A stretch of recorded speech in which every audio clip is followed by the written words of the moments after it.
우리가 도로를 운전하다 보면 거리에서 가끔 이런 현수막을 보게 됩니다. 몇 년 몇 월 몇 시에 어느 장소에서 무슨 차량의 사고 현장을 목격하신 분은 연락 바랍니다. 꼭 후수하겠습니다. 사고 현장을 직접 목격한 이 증인을 찾는 현수막입니다. 지난주에 우리는 이 부활절을 지켰습니다.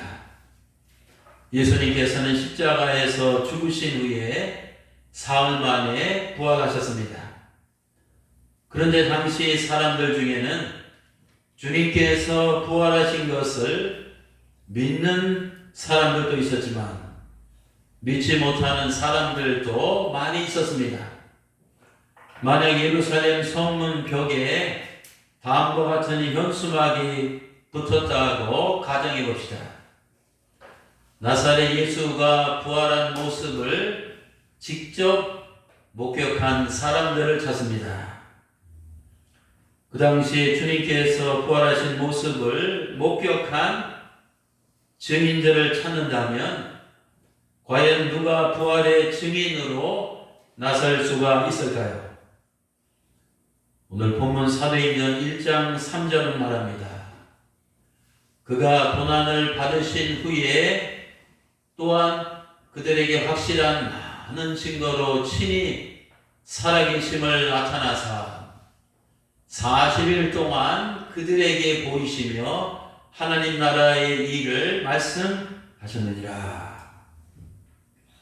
예수님께서는 십자가상에서 부활하신 후에 무려 40일 동안 지상에 계셨습니다. 그리고 자신이 부활하신 사실을 많은 증거들을 통해서 사람들에게 보여주시며 40일 동안 친히 많은 사람들에게 이 모양 저 모양으로 부활하신 모습으로 나타내셨습니다. 때문에 부활하신 주님을 목격한 산증인들이 당시 많이 있었습니다. 사도 바울은 고린도전서 15장에서 부활하신 주님을 직접 만났던 이 부활의 증인들에 관해서 이렇게 리스트로 열거하고 있습니다. 고린도전서 15장 3절에서 8절입니다. 성경대로 예언대로 그리스도께서 우리 죄를 위하여 죽으시고 장사된 바 되었다가 성경대로 사흘 만에 다시 살아나사 베드로의 대바에게 보이시고 후에 12 제자에게와 그 후에 무려 500여 형제에게 일시에 보이셨나니 그 중에는 지금까지 여전히 대다수는 살아있고 어떤 사람은 죽어 잠들었으며 그 후에는 야고보에게 보이셨으며 그 후에 모든 사도에게와 맨 나중에는 만삭되지 못하여 난 자 같은 바울이 내게도 보이셨느니라. 복음서를 읽어보면 부활의 증인으로 또 여기에 포함되지 않는 사람들도 있습니다. 그 사람들이 누구냐면 주님께서 부활하실 때 무덤을 지키던 이 경비병들이었습니다. 그들은 주님께서 부활하신 모습을 바로 코앞에서 눈앞에서 발앞에서 역사상 최초로 목격한 증인들이었습니다. 또한 부활하신 주님을 무덤에서 처음으로 만났던 막달라 마리아와 다른 마리아도 있었습니다. 게다가 부활하신 주님과 길에서 동행했던 그리고 식사를 함께했던 엠마오로 가던 두 제자입니다. 부활의 증인들은 실로 이 차고 넘칩니다. 하지만 이렇게 많은 부활의 산 증인들이 있음에도 불구하고 사람들은 예수님께서 이 부활하신 사실을 좀처럼 인정하거나 믿으려고 하지 않았습니다.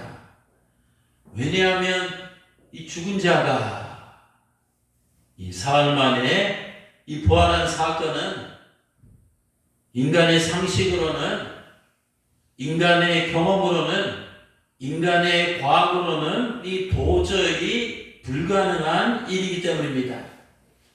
오히려 사람들은 부활에 대한 가짜 뉴스에 귀를 더 기울이며 주님의 부활을 인정하지 않고 부인하려고 애를 썼습니다. 예수님 당시 또 기독교 2000년 동안 이 유대 사회에서 퍼진 이 부활에 대한 이 대표적인 가짜 뉴스들이 네 가지가 있습니다. 첫째는 기절설입니다. 예수님은 십자가상에서 죽은 것이 아니라 잠시 기절한 것이다. 기절했다가 잠수한 지 사흘 만에 제정신으로 돌아왔는데 세상 사람들이 주장합니다. 제자들이 그것을 가지고 우리 예수님이 부활했다고 이 주장을 했다는 것입니다. 가짜뉴스 두 번째는 빈 무덤설입니다. 안식 후 전날 주님의 무덤을 찾아갔던 여자들이 어두침침한 새벽이라 예수님의 무덤을 잘못 찾았다는 것입니다. 공동묘지에 있는 다른 빈 무덤을 보고 주님께서 부활하신 것으로 이 착각을 했다는 겁니다. 셋째는 환상설입니다. 주님께서 죽으신 후에 그를 따르던 제자들이 주님을 너무나도 사모하고 그리워했기 때문에 심리적인 환상의 환각 속에서 주님을 모습을 환상으로 본 것입니다. 그들은 주님의 환상을 보고서 주님께서 실제로 부활하신 것처럼 헛소문을 퍼뜨렸다는 겁니다. 넷째는 도난설입니다.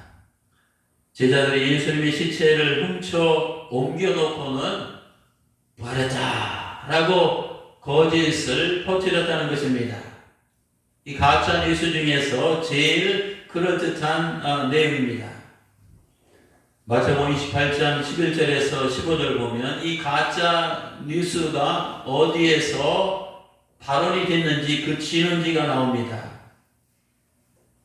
무덤에서 부활하신 주님을 만난 그 여자들이 막달라 마리아와 다른 마리아들이 갈 때 경비병 중에 몇이 성에 들어가 모든 된 일, 주님께서 부활하신 그 기적적인 사실을 대제사장들에게 알리니 그들이 장로들과 함께 모여서 대책을 의논했는데 부활해서 큰일 난 거 아닙니까?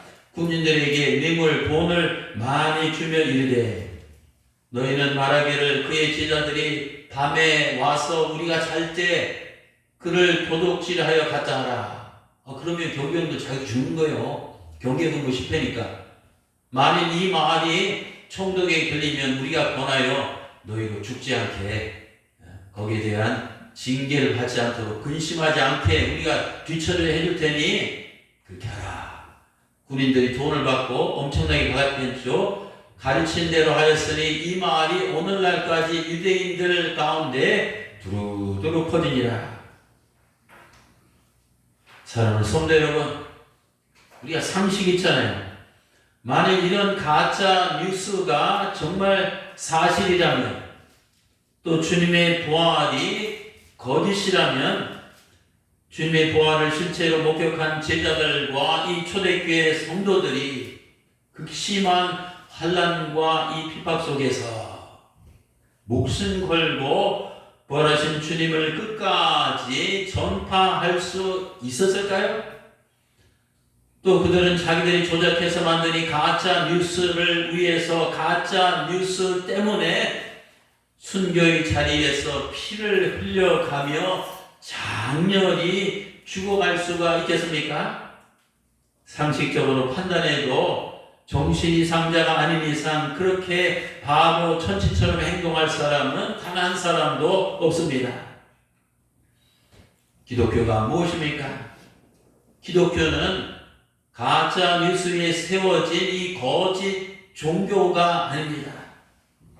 우리가 믿는 이 기독교 신앙은 2000년 전에 유대 땅, 그 땅에서 실제로 일어났던 역사적인 사실, 역사적인 팩트 위에 세워진 이 참된 종교입니다.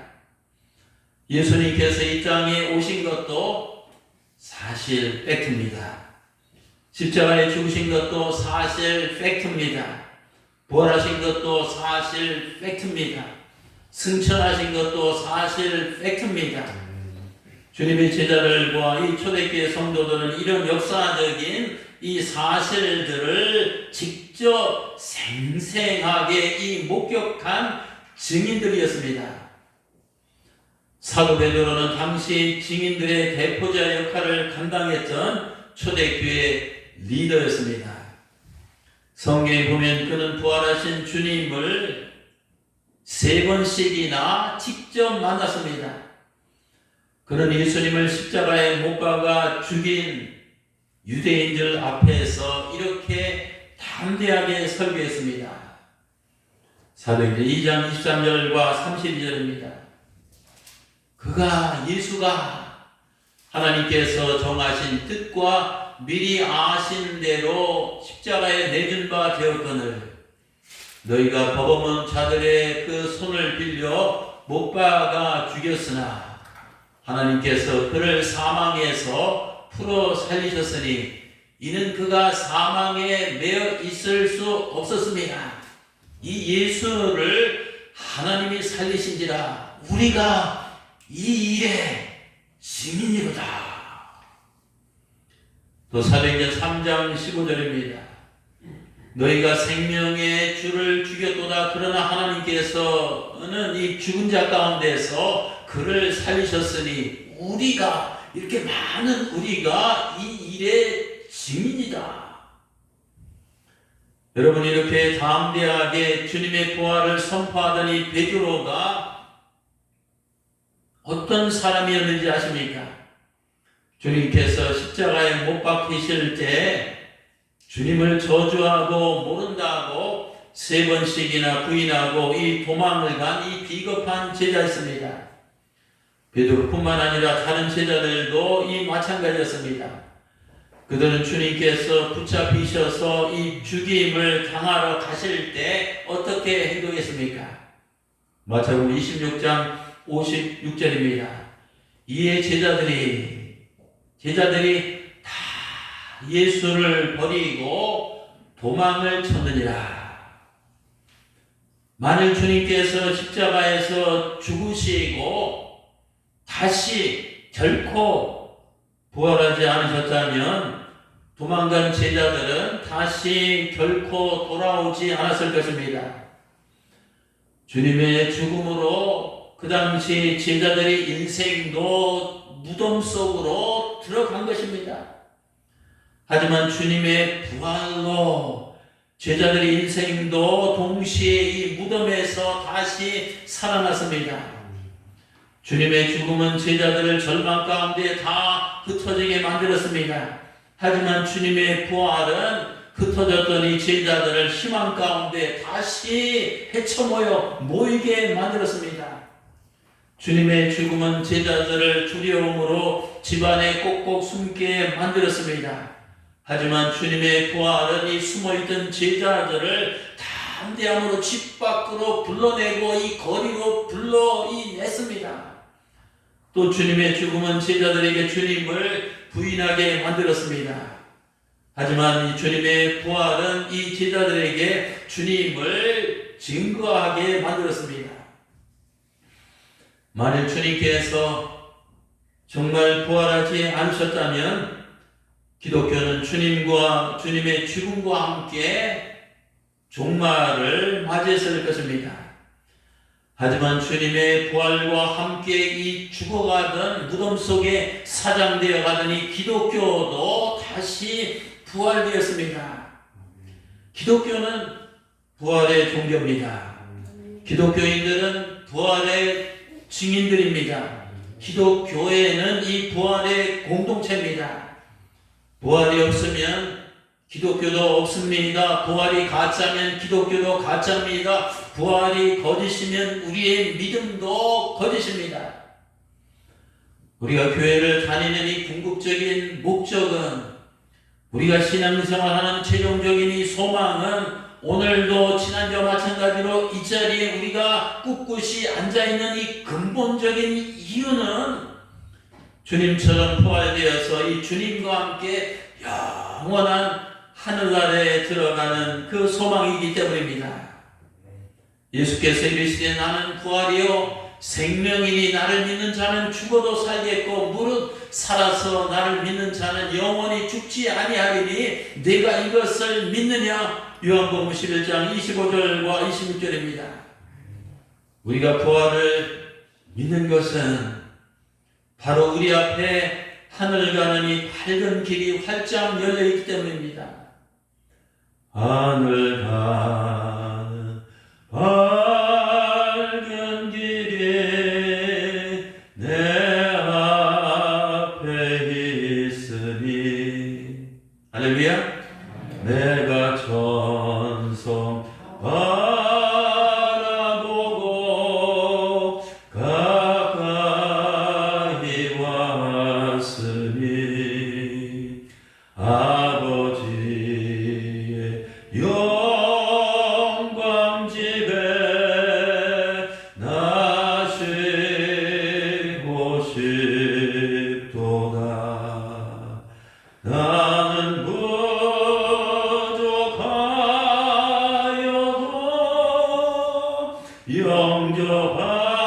영접하실 터이니 영광 나라 계신 임금 우리 구주 예수라. 베드로는 초대교회 성도들에게 이렇게 말했습니다.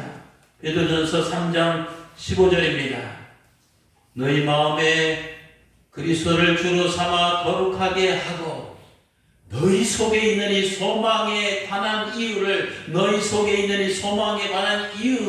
믿는 자들에게 대답할 것을 항상 준비하라. 여러분, 저와 여러분 안에 또 이 말씀을 듣고 있는 우리 성도들 안에 있는 소망은 뭡니까? 그것은 바로 이 부활에 대한 소망입니다.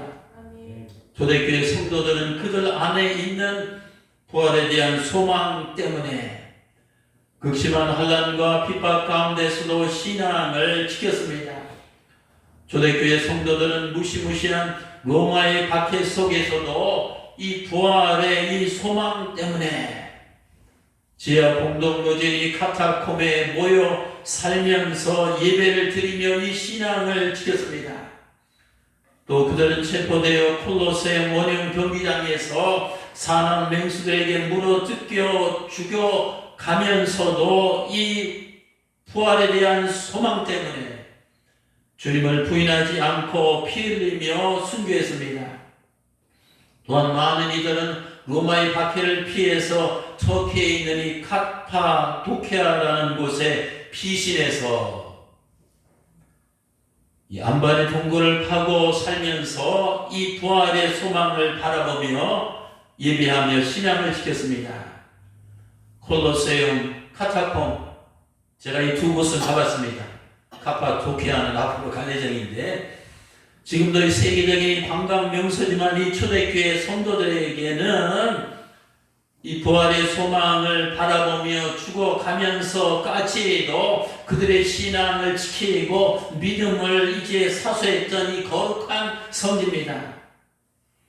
지금은 코로나19 때문에 기독교가 세상으로부터 공격받고 교회 예배가 우축되고 성도들의 신앙이 약화되기 쉬운 때입니다. 오케이. 우리는 이럴 때일수록 초대교회 성도들의 신앙으로 우리 돌아가야 됩니다. 우리 꿈나무 교회가 초대교회 성도들이 부활의 소망 때문에 믿음을 지켰던 이 카타콤과 카파도키아, 콜로세움이 우리 꿈나무 교회가 되어야 됩니다. 초대교회 성도들이 카타콤에서 부활의 소망을 바라보며 예배를 드리던 그 모습으로, 그 사모함으로, 그 경건함으로, 그 열정으로 우리가 이 자리에서 예배를 드립시다. 여기 이 자리에서 이 카타콤의 예배가 이 부활되어야 됩니다.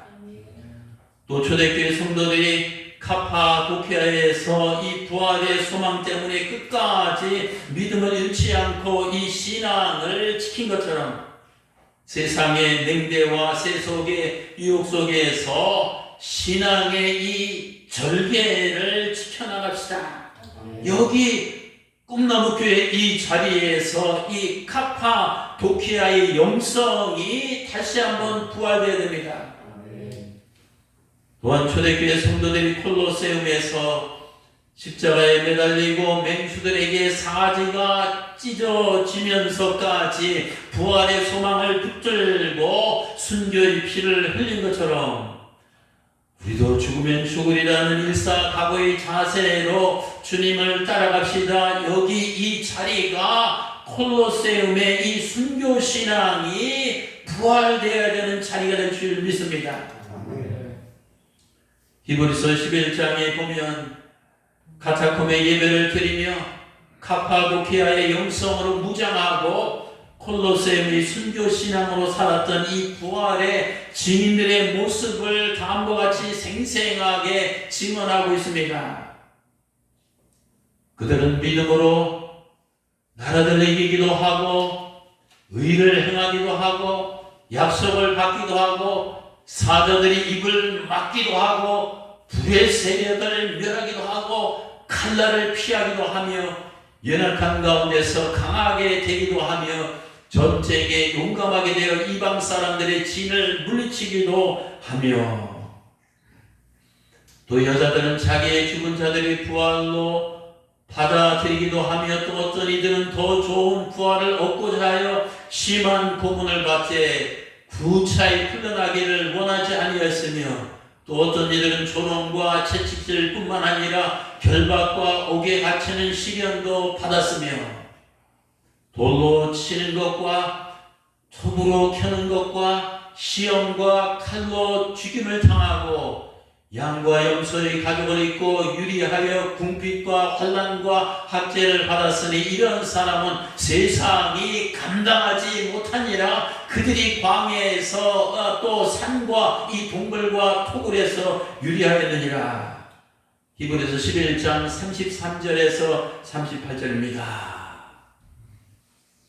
특별히 저는 마지막 세 번째 줄에 있는 이런 사람은 세상이 감당하지 못하였느니라. 오늘날 이 세상이 교회에 대해서 막 위협하고 비난하고 조금 막 통제하면 그냥 지지고듯이 다 어디 살아 아닙니다. 목숨 내걸고 부활신앙을 갖고 세상이 감당할 수 없는 이런 신앙의 기계와 이 절개를 갖고 우리가 믿음 생활을 해야만 될 줄 믿습니다.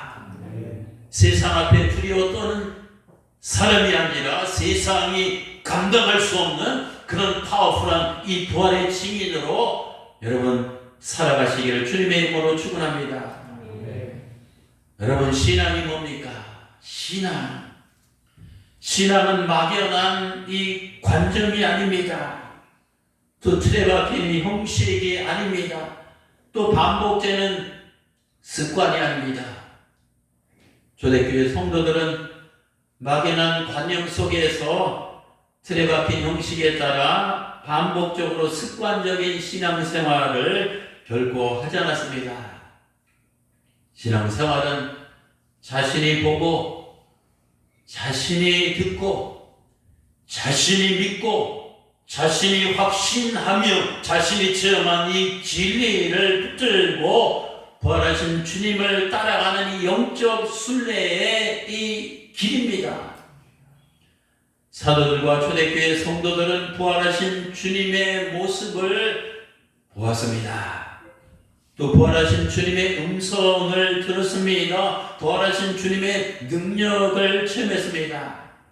그들 신앙생활의 한복판에는 언제나 이 부활하신 주님이 살아계셨습니다. 그들은 괴로우나 즐거우나 부활하신 주님을 늘 바라보며 주어진 삶 속에서 이 부활의 증인으로 살아갔습니다. 베드로는 그를 위협하고 핍박하는 이 살기에 등등한 이 유대인 박해자들 앞에서 부활하신 주님을 만난 다음에 뭐라고 외쳤습니까? 그는 조금 더 부끄러워하거나 조금 더 주저하거나 조금 더 두려워하지 아니하고 자신은 나는 유대인들이 잡아 죽인 예수님께서 이 부활하신 것을 직접 목격한 이 증인이라고 이 담대하게 선포했습니다. 사도행전 2장 32절 우리가 다 이 일에 주님의 부활의 증인이요. 또 사도행전 3장 15절입니다. 우리가 이 일 주님의 부활의 증인이요. 또 사도행전 4장 20절입니다.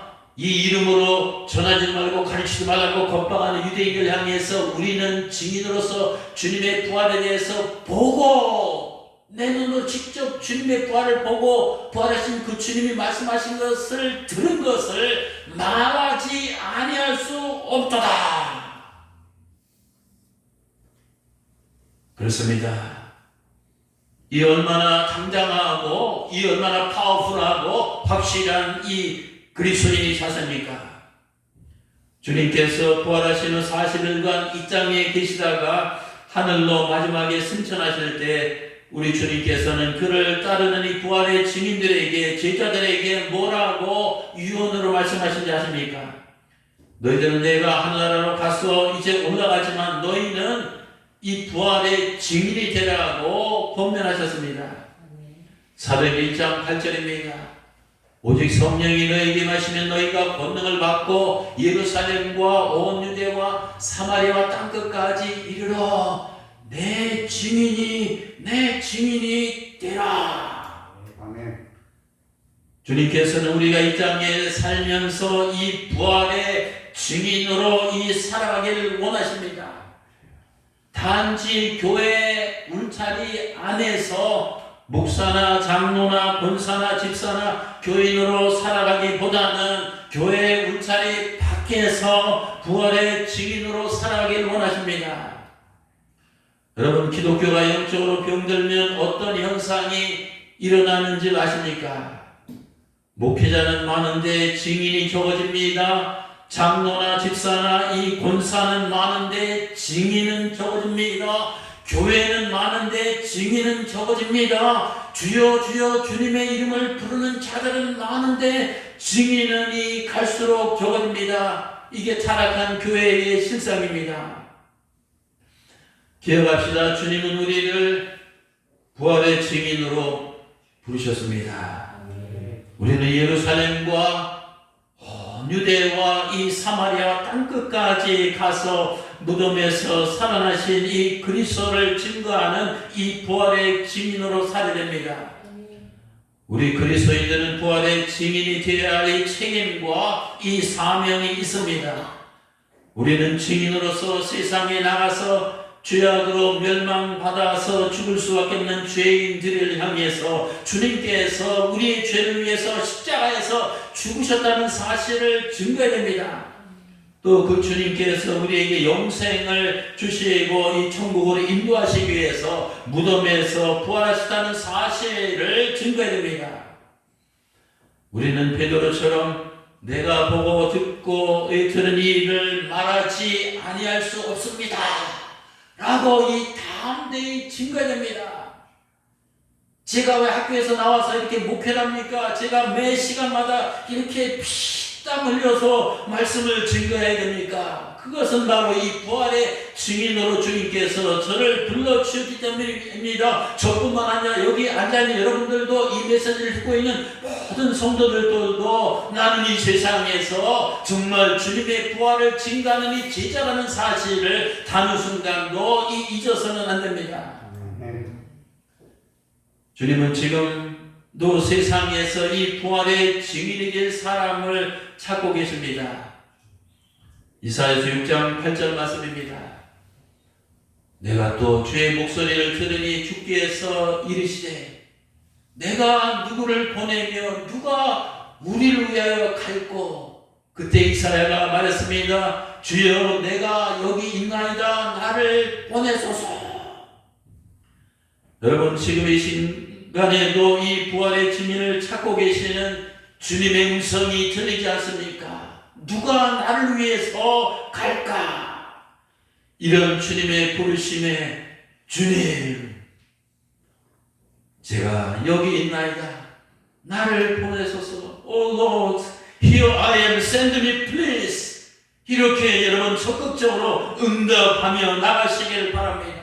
아멘. 주님께서는 내가 예루살렘 동네에서 또 온 유대 회사 이 학교에서 또 사마리아 삶의 일터에서 또 땅끝까지 가서 이 부활의 증인으로 살아가기를 원하십니다. 부디 부활이여 생명이신 이 주님을 증거함으로 많은 영혼들을 하나로 인도하면서 우리 주님께서 기뻐하시는 이 부활의 증인으로 살아가시기를 주님의 이름으로 축원합니다.